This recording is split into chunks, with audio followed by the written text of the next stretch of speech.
Morning காலையில எந்திரிச்சு prayer முடிச்சுட்டு நடக்க ஆரம்பிச்சாச்சு. நீங்களும் நடங்க, நலம் பெறுவீங்க. இன்று திருமண நாள், பிறந்த நாள் காண்கிற உங்களை யாவரையும் இயேசுவின் நாமத்தினால வாழ்த்துறோம். நல்லா இருக்கிறீங்களா? இந்த வீடியோவில் உங்களை பார்க்குறதுல ரொம்ப சந்தோஷம். இன்றைக்கி எதை பற்றி பேசலான்னு அப்படி யோசிக்கும் போது தமிழ்நாடு இந்தியாவுக்குலாம் சில நம்பர் கொடுத்து வச்சுருக்கிறாங்க. அவசர காலத்துக்கு உதவியாக இருக்குன்னு சொல்லி சில அந்த தகவலை தான் இன்றைக்கி சொல்லலான்னு உங்ககிட்ட பேசிக்கிட்டு இருக்கிறேன். பாருங்களேன், அப்படியே நம்பரில் சொல்கிறேன், தேவைன்னா அதை நீங்கள் நோட் பண்ணி வச்சுக்கலாம். தெரியும் எல்லாருக்கும், இருந்தாலும் ஒரு சின்ன தகவலுக்காக சொல்கிறேன்.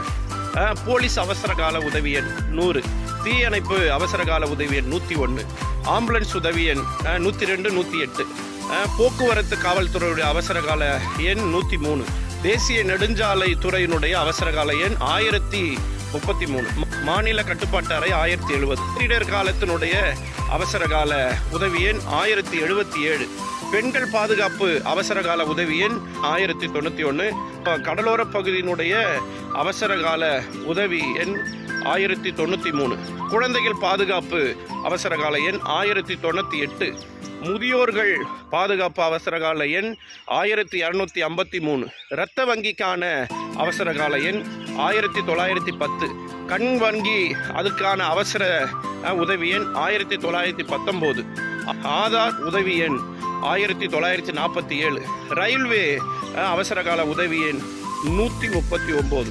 இவ்வளோ நம்பர் சொல்லிட்டீங்க. எங்கேயாவது பணம் கிடைக்கிற மாதிரி அதெல்லாம் ஒரு நம்பர் சொல்லுங்க தம்பின்றீங்களா? ஏதாவது லாட்ரி சீட் நம்பர் கொடுங்கன்றீங்களா? யாருன்னா பணம் கொடுப்பாங்களா கேட்குறீங்களா? அதுக்கு நம்பர் இல்லை.